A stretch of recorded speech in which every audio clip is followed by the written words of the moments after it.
ఈ రోజు అయితే ఒక హెయిర్ కేర్ వీడియోతో మీ ముందుకు వచ్చేసాను. ఇక్కడ చూసారు కదా, నేను ఆయిల్ అయితే పెట్టేసుకుంటున్నాను. మీరు ఏ హెయిర్ ఆయిల్ అయితే వాడుతున్నారో దాన్ని చక్కగా యూస్ చేసుకోండి. ఓవర్గా ఆయిల్ పెట్టకూడదండి. ఎప్పుడు కూడా మనము మన హెయిర్కి ఎంత కావాలో అంత ఆయిల్ పెడితే సరిపోతుందన్నమాట. చక్కగా ఆయిల్ పెట్టేటప్పుడు మంచి మసాజ్ ఇవ్వండి హెయిర్కి. ఒక 10 మినిట్స్ అట్లా ఇచ్చి మసాజ్ తర్వాత ఇట్లా హెయిర్ అంతా కూడా పెట్టేసుకొని ఈ క్యాప్ అయితే పెట్టేసుకోండి. ఏం క్యాప్ అనుకుంటున్నారేమో, ఇది వచ్చేసి థర్మల్ క్యాప్ అనమాట. మనకి వార్మ్నెస్ ఇస్తుంది, మంచిగా అడ్జస్ట్ చేసుకోవచ్చు. టెంపరేచర్ కూడా అమెజాన్లో దొరుకుతుంది, చక్కగా తీసుకోవచ్చు. దీనివల్ల ఏంటంటే హెయిర్ ఆయిల్ మంచిగా అబ్జర్వ్ అయ్యి స్కాల్ప్లోకి హెయిర్ అంతా కూడా గ్లోయీగా తయారవుతుంది అనమాట.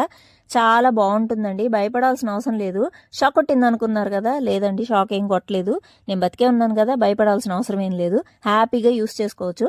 హెడ్ బాత్ చేసే ముందు చక్కగా ఆయిలింగ్ పెట్టుకొని ఈ రొటీన్ని మీరు ఇంక్లూడ్ చేసుకుంటే కనుక హెయిర్ అనేది మంచిగా గ్లోయిగా తయారవుతుంది. అలాగే హెయిర్ వాల్యూమ్ కూడా పెరుగుతుంది.